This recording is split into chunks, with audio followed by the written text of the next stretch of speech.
queria colocar o meu nome de Estrabão, porque Estrabão é um geógrafo grego, existe esse nome, um geógrafo grego. Pô, o que é isso? O que é isso aí? Bom, finalmente, né, não foi Estrabão, né? Aí, né, 40 anos depois, né, nessa coisa, pô, que nome dá, né, ao esse palhaço? Eu falei, pô, vamos ressuscitar o Estrabão, né, pobrezinho, né? Tinha todo um apelo, né, assim, no sentido do nome extra, né, e bom, né, enfim, então tem toda essa coisa de que é um palhaço, né, sempre, né, olha, sou, né, forte, gostoso, bonito, extra, bom, né.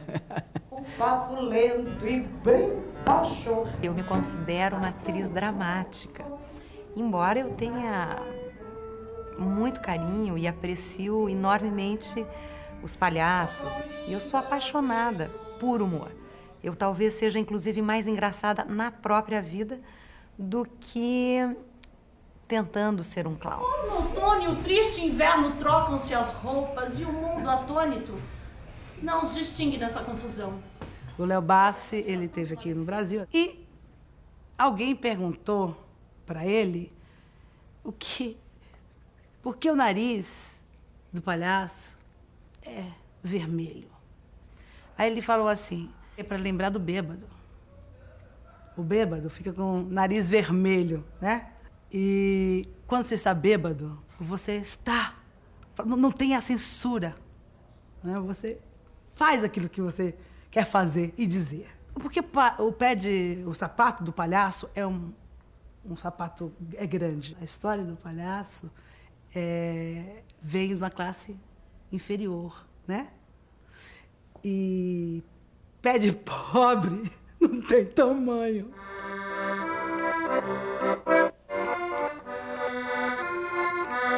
Eu não vejo saída para o palhaço que não seja vido que há de mais secreto seu, de mais dentro. Tem que ser verdade. Tem que ser verdade, ou isso fica só a representação. Ela não tem esse poder de reverberar tão profundamente nas pessoas. Mãe, tá frio. Daí ela voltava com leite quente de novo. Mãe, tá quente. Me escuta, eu quero leite morno. Para mim, a máscara do palhaço é o arquétipo da queda do ser humano, né? É o grande arquétipo daquele que não sabe, daquele que cai, daquele que cai e se levanta, cai e se levanta, daquele que está eternamente numa condição de inadequação. Eu acho que nós, seres humanos, somos todos inadequados. Parece que tem sempre um monsieur olhando lá para cima, né? Olhando para cima você vê um monsieur, vê alguém que sabe alguma coisa que você não sabe. E esse é o arquétipo do palhaço, para mim. E acho que o ator, entrando em contato com esse território, está entrando em contato com uma possibilidade infinita.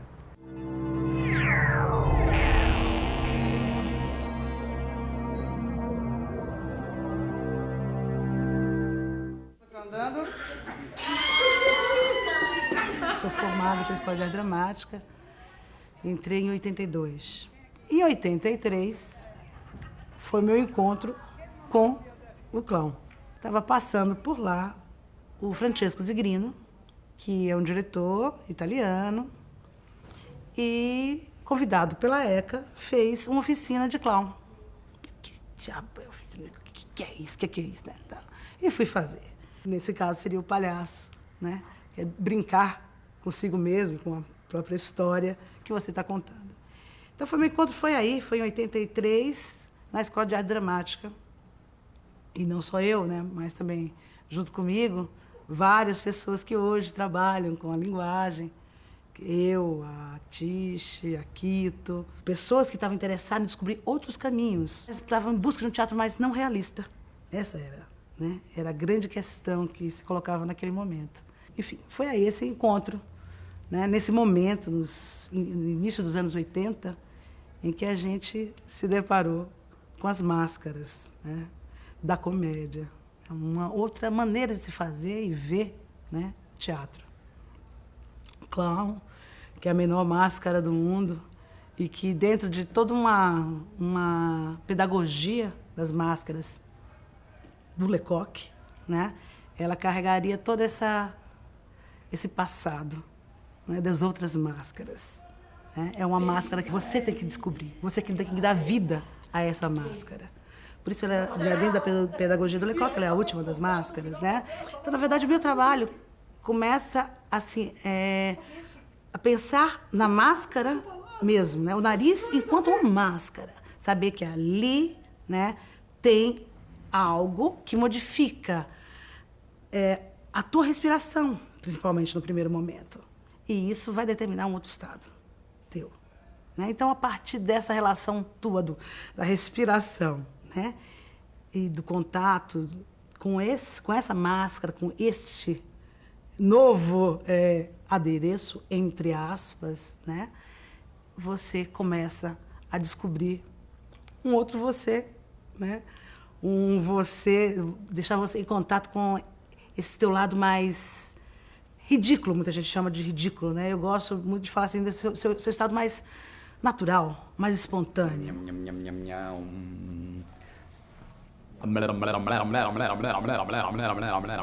Eu comecei em 83 fazendo mímica.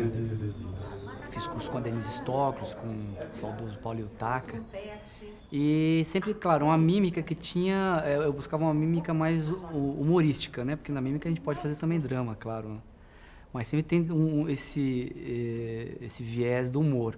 Então, eu já tinha essa busca, né? Do humor através do gestual, do trabalho do teatro físico. Um pouco mais na frente, eu me vi com várias técnicas e eu falei assim, pô, o que eu vou fazer com tudo isso agora? Né? Foi onde entrou, então, o tal do palhaço. O palhaço é aquele que sabe fazer tudo, não sabe fazer nada bem, né? Então, ele, né, joga um pouco de malabares, e, enfim, faz um pouco de acrobacia. Ele não é expert, muitas vezes, em nada, mas ele tem a capacidade de transformar isso num evento, né?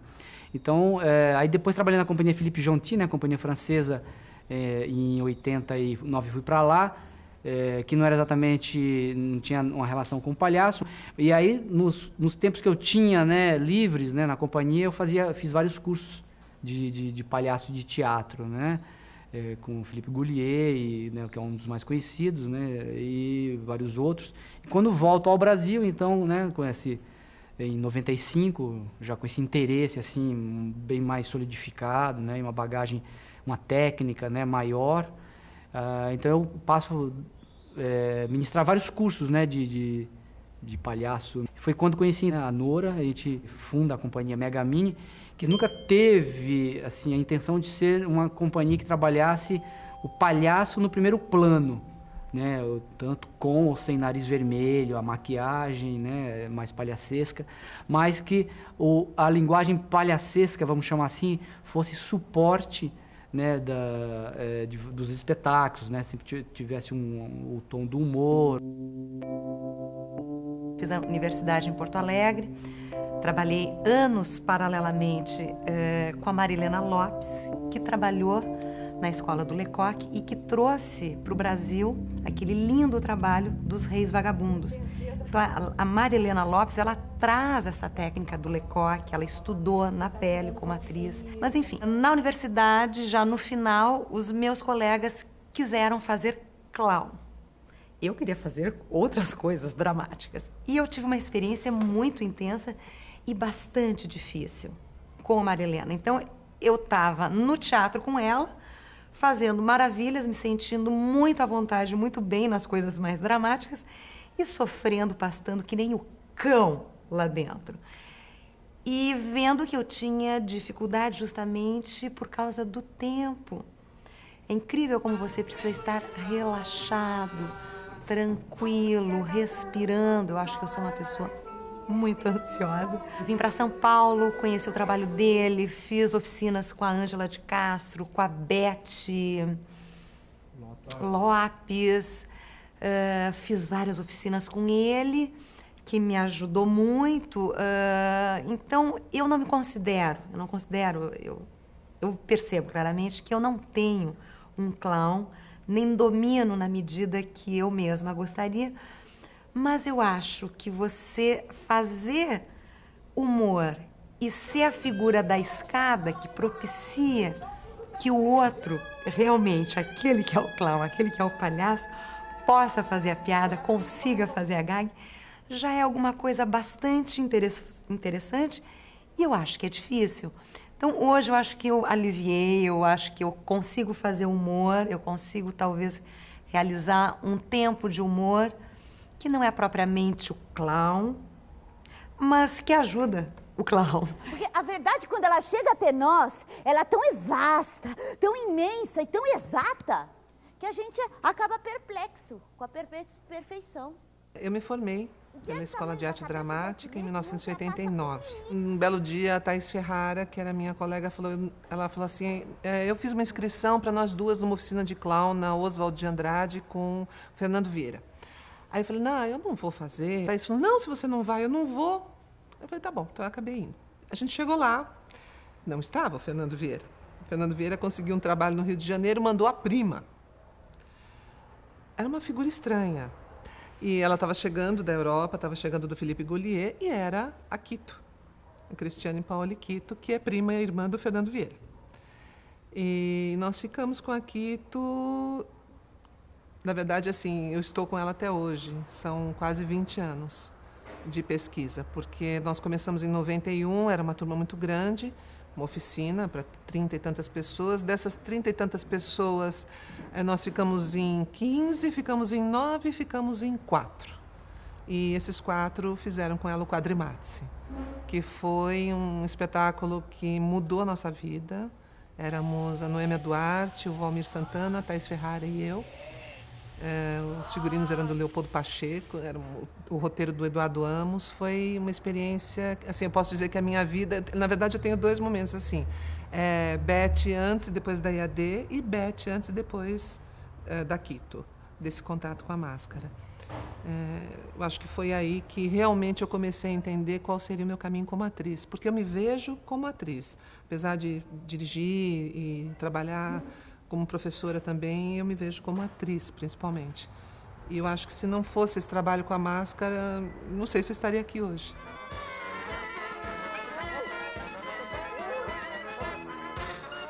Tudo começa em Umbuzeiro, pequena cidade no interior da Paraíba, onde eu nasci e onde vivi até os 13 anos.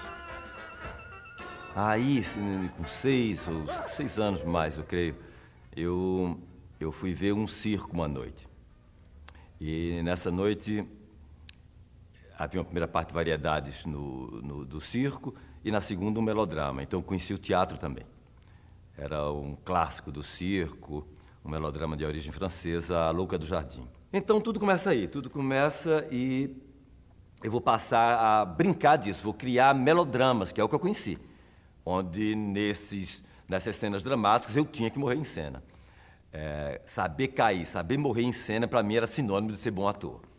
E me lembro de algumas situações, eu adolescente, numa festa, cercado de pessoas, esperando para eu cair, porque eu ia mostrar como é que se morria. Ou seja, um exibido, achando que era um ator de arrebentar e tal.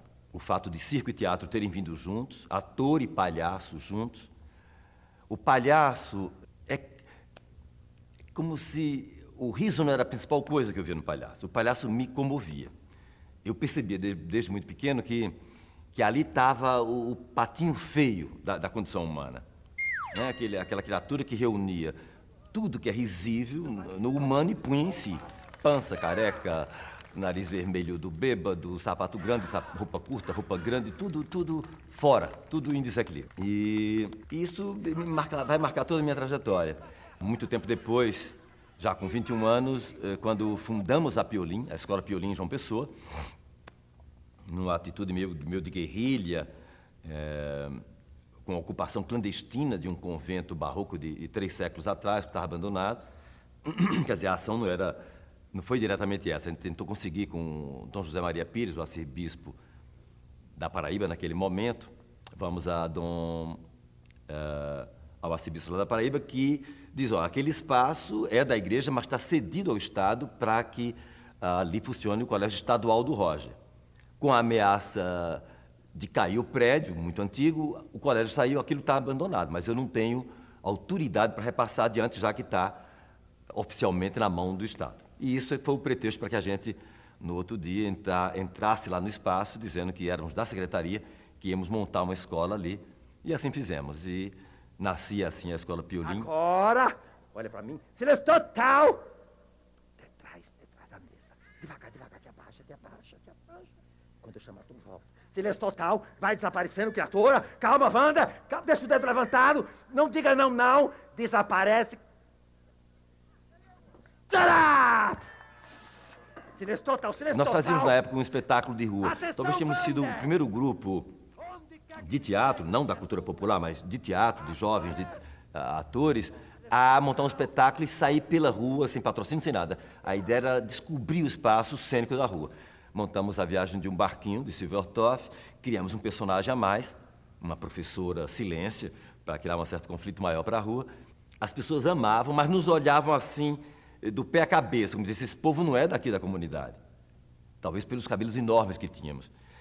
E é que surge a ideia, eu digo, por que não um palhaço? Por que não se vestir de palhaço e ir para a rua? Ninguém quer saber quem está por trás da máscara de um palhaço.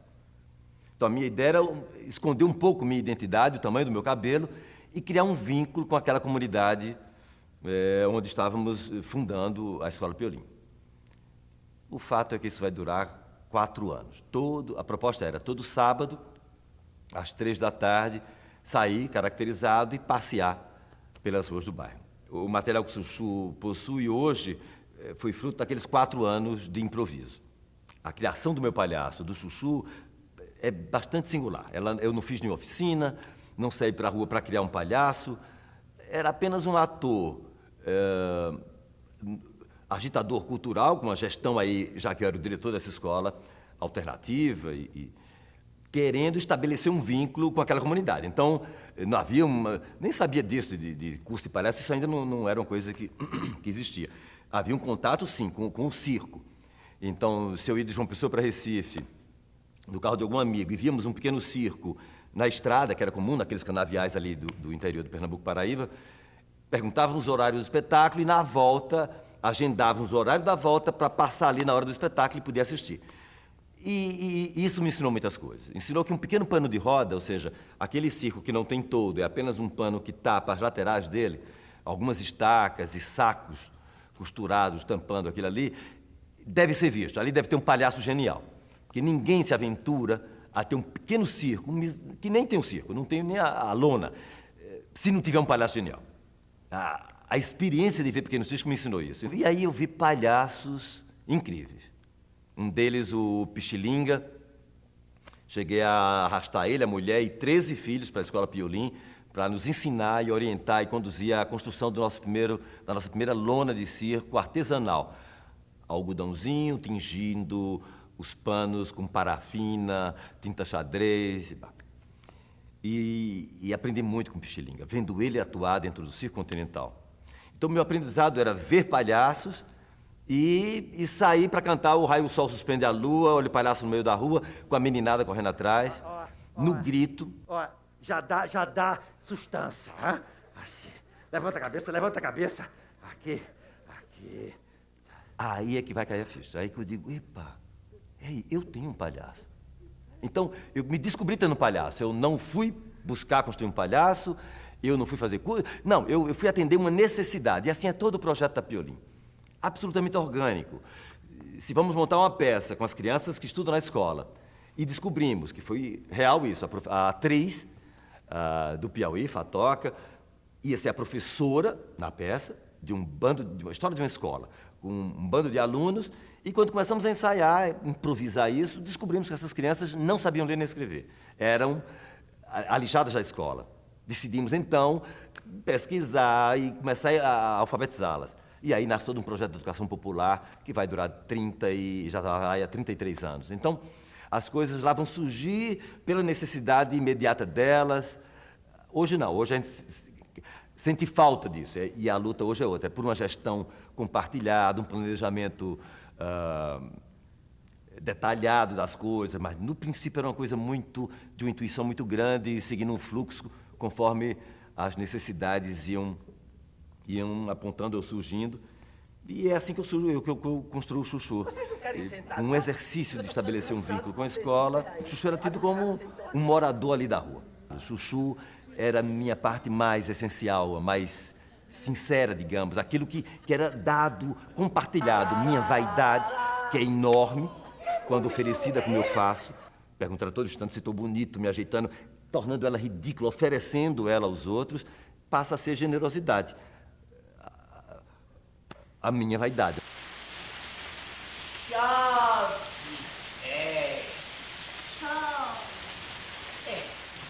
A gente podia jogar, né? Jogar? Um jogo intelectual! Eu que era... Assim, eu sou uma pessoa muito tímida. Sempre fui muito alta. E sempre usei roupas muito estranhas, porque na minha geração não tinha gente alta assim. Quando eu era menina, eu tinha que usar sapato de homem, porque não tinha sapato 39, 40 para menina. Eu tinha 12 anos e calçava 40.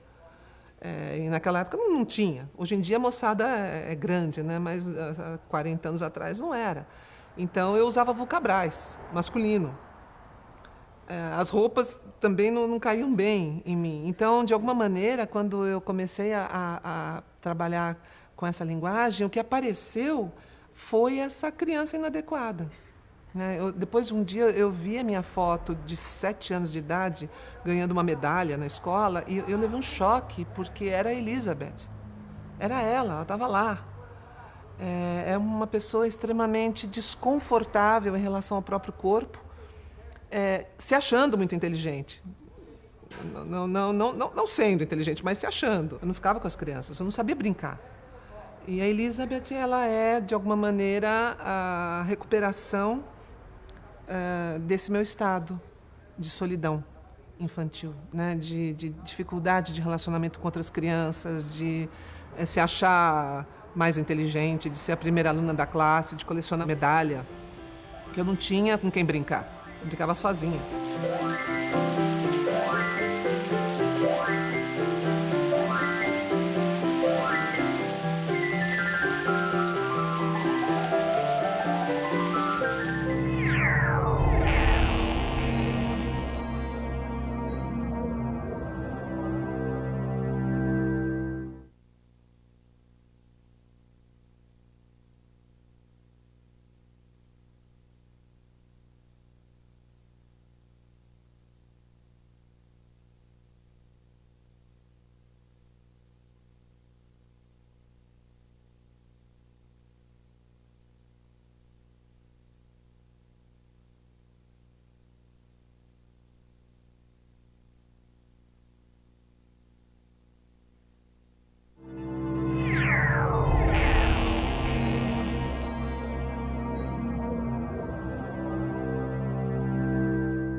De repente caiu na minha mão uma foto minha, mas é de periquito imperial estilizado.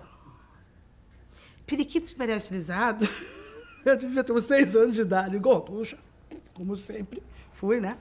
Com aquelas penas na cabeça, com uma roupinha de lantejoula, um biquíni enorme, né? Porque era gorducha, né? Enorme. Eu ali, assim com a cara de periquito imperial. Pra Chiquinha Bozeles foi um pulo.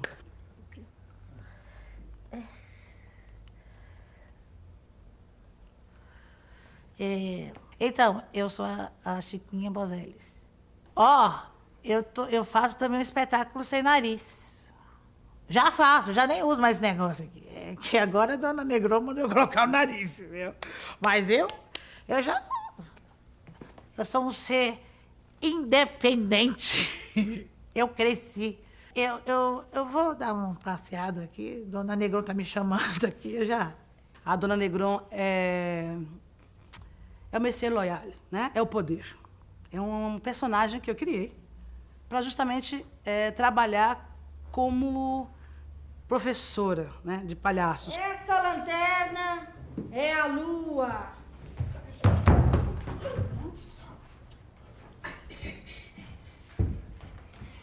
Esta é a tumba. Hoje eu lhe confesso, como artista, eu me sinto muito feliz como eu sou, né? Esse ser desajustado. Os artistas somos, né? E acho que isso que é o palhaço, né? É esse ser que não está andando no mesmo compasso que essa sociedade está andando. O nariz, para mim, ele serve no primeiro momento como um treinamento mesmo, para esse artista compreender, né?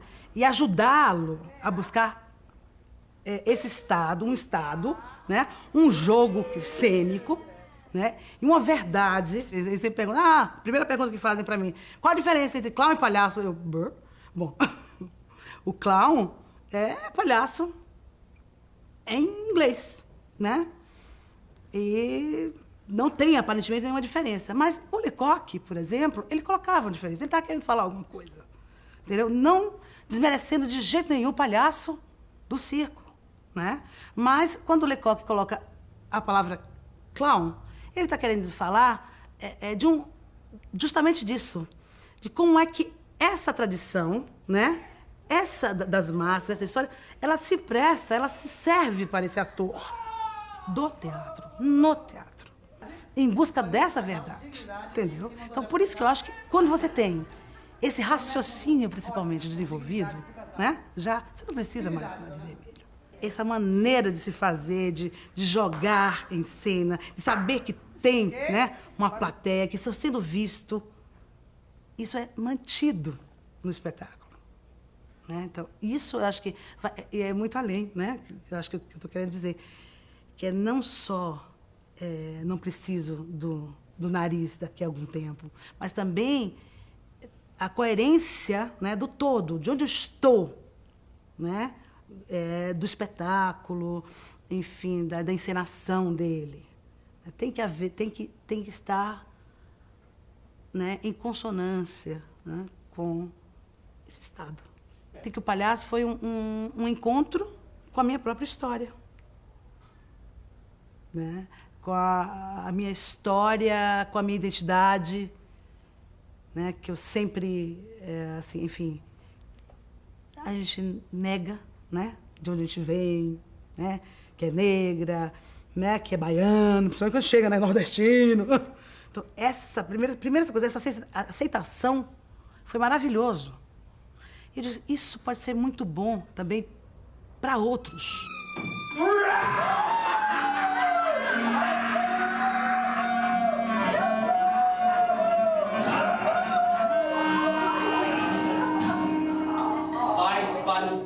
Essa descoberta, né, quando ele chama de descoberta do seu palhaço interior, é exatamente exaltar, né, o que você tem lá dentro de você enquanto sua própria vivência, né? Não é uma construção de personagem, como a gente vê dentro, né, de uma construção stanislavskiana, né?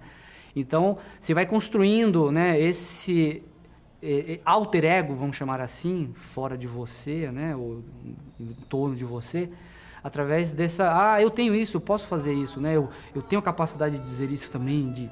Então, isso independe do com ou sem nariz. Quem primeiro, assim, codificou essa coisa do que a gente chama de teatro, de palhaço de teatro, foi o Lecoq, né?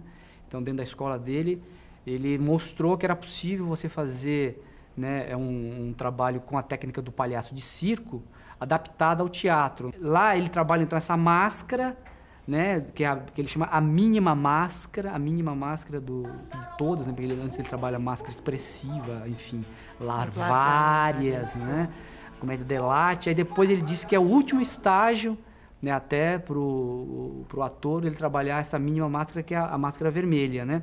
Então, dentro do trabalho da máscara do nariz, né, vermelho, existem técnicas diferenciadas de trabalhar sempre, porque a máscara sempre exige um outro tempo. Eu sempre, assim, preferi, né, desde o início, trabalhar sem a máscara, né, enquanto outros grupos, né, o Lume, por exemplo, né, sempre primaram, assim, para o trabalho do nariz vermelho, né, que é um tempo mais do olhar, né, você tem um tempo mais dilatado, né, e as triangulações.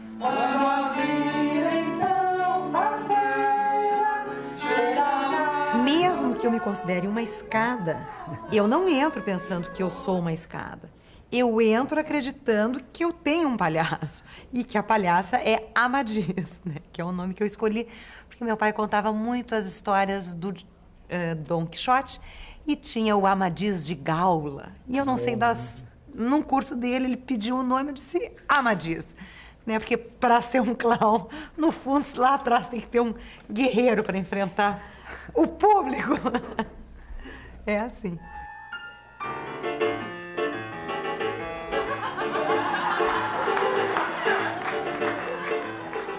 você não programa nada. Você não escolhe nada, porque se você escolhe, está morto, né?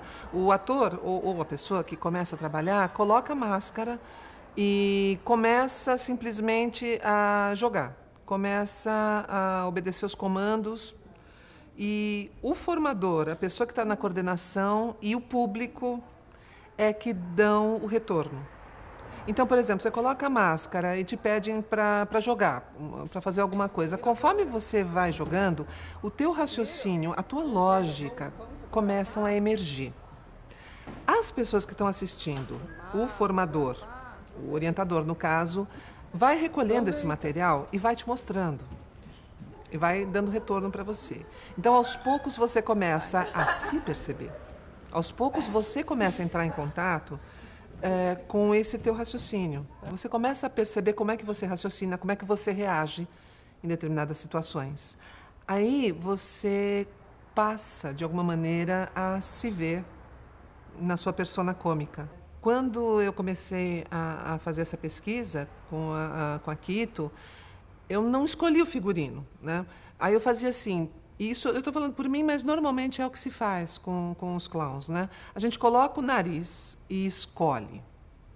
Com o nariz, você fala assim, essa roupa é linda. Você vai no baú, você vai num brechó e começa a olhar com o olhar do teu palhaço que tipo de roupa você gosta de usar. Então, por exemplo, o meu casaco eu descobri num armário, era da minha avó. Eu olhei aquilo e falei, isso é lindo, e vesti. A saia, eu pus uma saia e um dia eu falei, não, estou com vergonha, isso tudo de nariz. Preciso de uma saia mais comprida, eu quero usar uma saia mais comprida, de nariz. Então, na verdade, é esse teu estado, porque o clown nada mais é do que um estado, né? Um estado de percepção mais sutil. E essa percepção, assim, em relação a você mesmo, em relação ao mundo, aos outros. Então, nesse estado, você faz essas escolhas de como você se sente bem. Que tipo de roupa é você? Por exemplo, eu quando coloco o nariz, eu não consigo usar uma roupa moderna, uma roupa decotada. Não dá, porque a pulsação da Elizabeth é uma pulsação mais velha, quase como se fosse uma criança velha. Então essas escolhas são feitas por você nesse estado. Tem uma coisa do palhaço também na questão da roupa, que normalmente ela também ou é grande demais para você, ou ela é pequena demais para você. Porque ela traduz essa inadequação, esse desconforto em relação ao teu corpo e às proporções. Mas esse desconforto não provoca no palhaço nenhum tipo de dor. Ele não tem essa noção, eu sou muito gordo e esta roupa está desproporcional. Ele acha que aquilo é o máximo, é o máximo. O Tortel Poltrona, que é um palhaço espanhol fantástico, diz uma coisa linda. Ele fala assim, que o clown e a criança habitam o mesmo universo, até o momento em que a criança aprende a mentir e você não percebe que ela está mentindo. Né? Então, a partir do momento em que ela começa a introjetar essas máscaras, em que ela começa a se safar no mundo, começa a entender como é que funciona o mecanismo, ela se afasta do universo do clown, porque o clown não sabe lidar com isso. O clown, não é que ele não queira seguir as regras, ele quer, mas ele não consegue, ele não domina. Né? Ele tem um paradigma, mas ele não consegue se adequar, ele não consegue entender realmente como as coisas funcionam. Então, aí ele e a criança se separam. Quando você coloca a máscara, os lugares em você que são iluminados estão relacionados, sim, com esse teu estado do não saber. E esse teu estado do não saber está diretamente ligado à criança. Então, não é que você faz uma regressão e volta a ser criança, mas você entra em contato com lugares teus que, de alguma maneira, estão diretamente na pulsação da tua criança, né? Desse lugar que não sabe. Desse lugar que quer acertar, que quer ser amado, que quer ser querido, que quer ser inteligente, que acha que sabe tudo, que acha que consegue tudo, mas que é absolutamente transparente no não saber. Por isso também é um estado altamente poético. Nem sempre, né, o palhaço arranca gargalhada. A gente também, quando começa a trabalhar, a pessoa coloca a máscara e acha que tem que ser engraçado, acha que tem que ir lá e repetir um modelo engraçado. Não tem. Quanto mais ela estiver nela mesma, quanto mais ela reagir naturalmente, mais ela vai estar se revelando. E isso às vezes pode ser muito engraçado, mas às vezes pode ser pungente. Pois então prove o que disse com a espada. Agora mesmo. Lissandro, pare com isso agora! Eu digo que é um trabalho meio esquizofrênico, sabe assim? Porque a Cida Almeida, atriz, né, tem um clown, né, que se chama Chiquinha, que, por sua vez, pode interpretar um outro personagem. No caso, ela pode ser Medeia, por exemplo. Interfere, né? E mesmo não sendo numa comédia. O que interfere? Interfere essa maneira de pensar, né? Eu não estou tomada por um personagem, né? Eu não vivo, né? Ele, eu interpreto ele, né? Eu acho que isso foi a grande coisa, realmente, de ter descoberto, para mim, tanto como atriz, como diretora e como pesquisadora também, né? De teatro, da linguagem popular, enfim, foi esse fato, né? De que não tem jeito, a gente vai olhar sempre o personagem, né? Para entender ele a partir desse meu repertório. Eu não crio do nada. Não é uma coisa que, né? Não. Isso está aqui. Eu acho que o palhaço te ajuda a descobrir esse tá aqui, né? Te pôr em contato com esse repertório de vida mesmo teu, né? Por isso que o palhaço, ele acompanha você.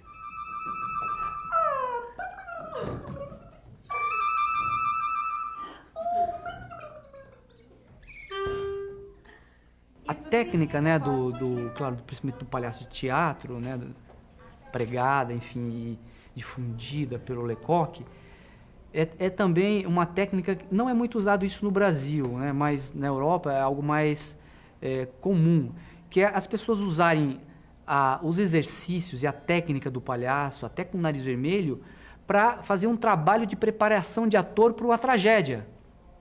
Tragédia mesmo, né? Lá no final, digamos, né, o espetáculo final, né, uma tragédia usando a comicidade, né, uma paródia, né, uma tragédia mesmo. Então, a desconstrução e a construção, né, desse ator é feita através dos exercícios do processo do palhaço. Aí depois de um tempo se tira, né, o nariz, ok, para de fazer humor, vamos fazer lá, né, Otelo do Shakespeare, né, como ele deve ser. Então, ele diz que alimenta, né, esse respiro, né, por mais que ele vá construir o Otelo, né, etc, né, esse personagem que também existe, né, já quase como uma comédia dell'arte, né, por mais que você pince do seu jeito, isso vai dar respiro a esse trabalho do palhaço por esse ator fazer um drama. Vovó? Vovozinha? Sim. Você não vai se zangar, mas... Não. Para que são esses olhos tão grandes? Esses olhos tão grandes são para te enxergar. Vovó, e essas orelhas? No caso do Lobo Mau, encontrar uma voz, né? E os tempos, né? Que eu acho que nesse sentido tem um elo com o palhaço de circo, né? Porque o palhaço de circo, ele trabalha, né, basicamente com tempos, né? O que eles chamam time, o tempo cênico, né? Porque e tudo muito ensaiado, né? No caso do palhaço de circo, claro que o de teatro também não deveria ensaiar menos, não é isso, né? Quando eu pego esses personagens, é muito assim a coisa do corpo, né? Assim, o trabalho...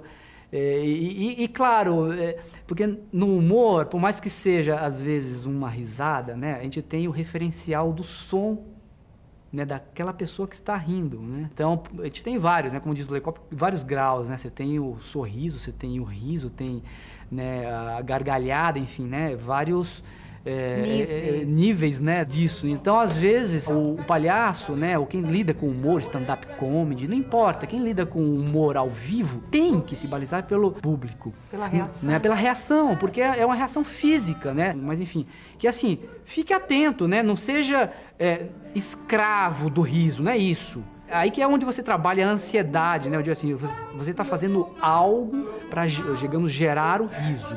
E você não gera. E agora? O que eu faço? Né? Então, aí você tem que ter uma tomada de decisão lá dentro, interior, em cena, né? Rapidamente, rápida, para de alguma forma reverter isso, relaxar, sabe, dar mais um tempo, enfim. São técnicas, né, que o próprio fazer vai te trazendo, né, e a própria experiências, e claro, também indicação, né, do diretor, ou indicação em curso, você vai também avançando isso. Mas, em resumo, acho que é muito, né, essa coisa do trabalho corporal e de estar atento ao lá fora, né, as pessoas, né, construir, claro, minimamente assim, a voz, né, do lobo, eu queria, né, que fosse um lobo que não fosse assim um lobo cor de rosinha, né, que desse um certo medo, não que as crianças também ficassem assustadas e começassem a chorar, mas num limite, né. Então, é algo que eu, digamos, previ e busquei. Então, houve uma intenção também nessa construção por aí. Escarro de homem! Escarro de mulher! Lugar comum! Quando você é um ator e você vai para um ensaio, vai para uma improvisação, você tem dentro de você, inconscientemente, essa questão. Eu não gostaria que as pessoas rissem de mim, eu não gostaria de errar, né? Então, o que acontece?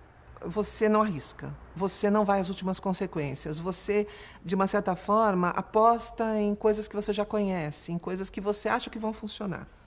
Quando você trabalha com a máscara do palhaço e você é colocado cara a cara, frente a frente, com o seu ridículo, com a sua inadequação e com o fracasso, porque a máscara vive disso também, né? A máscara do palhaço está diretamente associada àquele que fracassa, né? O que acontece? Você passa a não ter medo desse momento do fracasso. Você passa a não ter medo desse momento do ridículo. E aí você dá a cara a bater. Para mim, pessoalmente, depois que eu comecei a fazer esse trabalho, a minha vida como atriz, digamos assim, normal, mudou, mas mudou assim radicalmente. Quando você vai assistir um espetáculo, você não vê necessariamente o palhaço, você não vê o clown em cena. Mas você vê o brilho no olho. Você vê aquele ator num estado pleno, num aqui e agora absoluto. Você vê que ele está escutando o parceiro dele em cena e que ele não está simplesmente construindo um personagem, alguma coisa, ele está ali, jogando, naquele momento, está vivo. Você vê o sangue pulsando, né? E normalmente, quando você passa pelo treinamento do palhaço, você consegue chegar nesse lugar. É impressionante. Eu posso te dizer assim, por mim e por companheiros meus de cena ou companheiros que eu vou assistir, e você vê a diferença, né? Você vê que existe um lugar ali que a gente consegue habitar, que a máscara, de alguma maneira, te presenteia. To me, I am I, and never you. Pra mim, eu sou eu e nunca você. Nós estamos trabalhando com uma máscara que é muito potente e que ajuda muito no trabalho do ator, muito. Por outro lado, eu acho que a gente corre o risco de uma banalização. Então, qualquer coisa, né, bota o narizinho, vai lá. Tem um monte de clownzinho por aí, né? Tem um monte de workshop, oficininha de clown, com uma semana, com 2 dias de oficina, você bota o nariz e sai. Não é tão simples assim. A gente não deve mitificar a máscara. Eu acho que a gente não deve, né, falar, não é isso. Mas ela é uma técnica, ela exige um trabalho, um treinamento sofisticadíssimo, né? A gente que passou e passa por esse treinamento há alguns anos sabe que é um buraco sem fundo. É uma espiral que vai em direção ao infinito, não tem lugar para chegar. Quanto mais você vai, mais você sente que tem que ir. Deu uns burros na água. Frog, frog. Tal e qual o sapo cururu, que hoje vive na lagoa, repetindo, cantando, sem sentido assim, à toa. A gente trabalha muito com o Sesc há muitos anos. Desde fazer palhaços que vão tomar sol na piscina lá do Sesc Interlagos, por exemplo, onde a gente daí faz o número inteiro de passar óleo, tomar sol, se encontrar, enfim. Durante muitos anos a gente fez essa improvisação direto com o público. Isso deu uma cancha, assim, fabulosa. Eu, pessoalmente, fiz muitas personagens no telegrama animado, por exemplo, antes de conhecê-lo, que é improvisação direto num aniversário específico, ou seja, numa empresa ou dentro de uma mansão, enfim. Então, esse jogo de já ter feito e fazermos ainda essa improvisação, onde você sabe um mínimo e você vai trabalhar sobre um máximo de comunicação e interação direta com o público, dá um jogo de cintura, dá uma qualidade de escuta, de presença e de responder imediatamente. Isso, para o ator, é maravilhoso. Ter essa válvula de escape, no senso de abertura para o outro, abertura para o mundo, sem o medo do julgamento seu sobre o seu ridículo, ou o ridículo que o outro possa achar, que o espaço da imaginação e do jogo vai estar aberto. Isso é o mais interessante.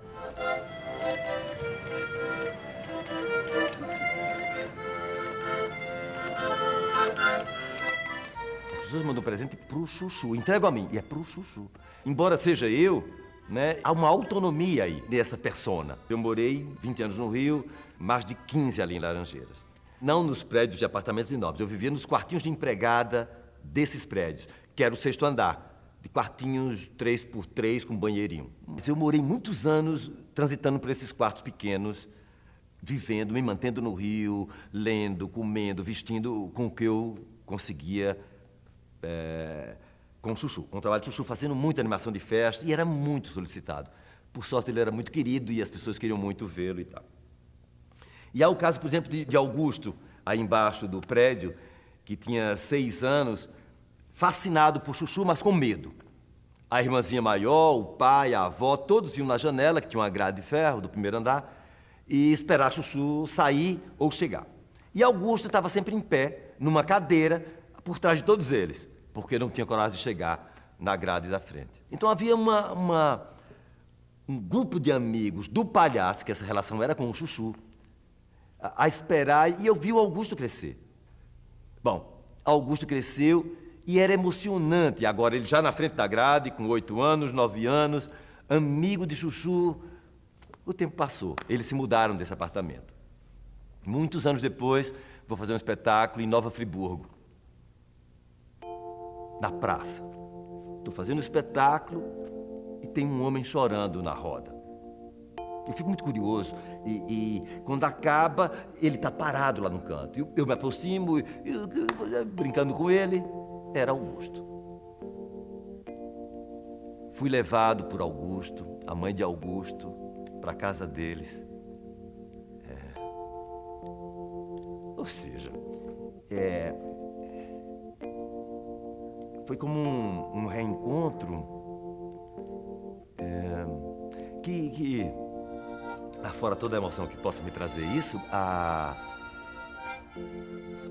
de que eu percebia com isso que Chuchu, independente que o palhaço, quer dizer, que ele é uma marca determinante na infância, numa criança. São coisas que eu tenho fora de mim, viajo, minha bagagem, a bagagem do Chuchu, recebo as minhas cartas, recebe a dele, os presentes, as lembranças, as pessoas mandam recado. Ou seja, eu não tenho como dizer que ele... Às vezes, quando me agridem ou elogiam ele, eu só tenho que dizer, mas ele sou eu. Eu digo para tentar pegar uma sobrinha, uma rebarba do carinho que ele desperta ou faz das pessoas. O palhaço tem esse poder de tocar nesse lado, não sei que lado, da fantasia, ou da imaginação, ou do afeto, da poesia. As pessoas tentam nomear de alguma maneira, quer dizer, e é muito bom isso, é muito bom sentir isso. Sentir que você detém, que você realiza um personagem, que é o teu avesso, que é tudo que seria feio seu e que você termina oferecendo de uma maneira elaborada, artística. Eu sou estúpido quando eu bato nas crianças e nos adultos, na pequena petelecada, é que eu estou com vontade de fazer. Claro que eu não vou bater para machucar, mas é de leve. E todo mundo ri disso. Mas de onde vem isso? De mim, eu sou assim. Eu sou esse estúpido que posso dar um coice num, ofender um amigo ou o quê, mas que no Chuchu se reverbera com a maneira gritada que eu falo, ou estúpida, e até nas pancadas que dou na criançada e nos adultos.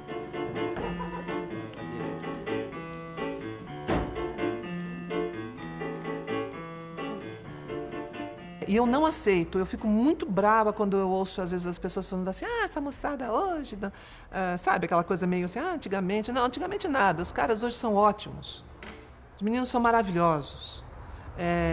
E eles trazem coisas lindas, né? Eu, por exemplo, agora, quando eu fiz a direção do Cadê Eu, e é um espetáculo com jovens, se eu posso falar que fiz alguma direção ali, foi talvez de falar, olha, alinhava isso aqui, ali, mas o espetáculo é deles, eles criaram, eles trouxeram, eles fizeram tudo. Você vê uma pulsação jovem, linda, onde eles procuram exatamente responder essa pergunta, né? Cadê eu? Quem sou eu hoje? Por isso eu acho que eles se interessam pela linguagem, porque ela propõe isso. E ela é uma linguagem lúdica, ela propõe o jogo, ela propõe a relação, ela propõe esse olhar poético sobre a vida, ela propõe a vida. A gente não escolhe o palhaço da gente, a gente simplesmente percebe como ele é e vai aos poucos convivendo com ele. Você nasce com o teu palhaço, você vive com ele e você morre com ele. Ele vai embora com você, ele é intransferível. Né? Ele envelhece com você e um dia ele vai embora com você. Você, no teu cotidiano, muitas vezes já está com a máscara praticamente aí. Tem gente que a gente olha e sabe, está lá, não precisa nem trabalhar isso. Outras pessoas vão trabalhando e vão permitindo que isso venha à tona. Eu, por exemplo, todo mundo, quando coloca a máscara, todo mundo diz que é muito parecido comigo. Não é muito diferente. E outras pessoas são muito diferentes, né? Tem pessoas que tiram a máscara e você fala, nossa, ui, é outra coisa. E tem pessoas e colocam, que são. Eu sou Elizabeth the Queen. Sou o que sou. Aliás, diga-se de passagem, eu sou a melhor parte aqui desta pessoa que vos fala. Eu sou a parte inteligente. Na verdade, eu deveria ter dado essa entrevista. Eu não entendo por que eu não fui convidada. Eu teria dado uma entrevista extremamente útil, talvez um tanto sofisticada. Não sei se as pessoas compreenderiam, porque tem um grau de complexidade muito grande. Então, como aqui se trata talvez de um projeto um pouco mais didático, eu possa ficar depois para uma segunda fase mais complexa, não é? Mas, de qualquer maneira, eu gostaria de dizer isso, que eu sou a melhor parte desta pessoa. Sou a parte inteligente, a parte charmosa, sexy. E deixo aqui com vocês os meus agradecimentos. Se vocês depois quiserem alguma coisa, alguma outra ilustração, por favor, agendem. Eu terei o máximo prazer em atendê-los.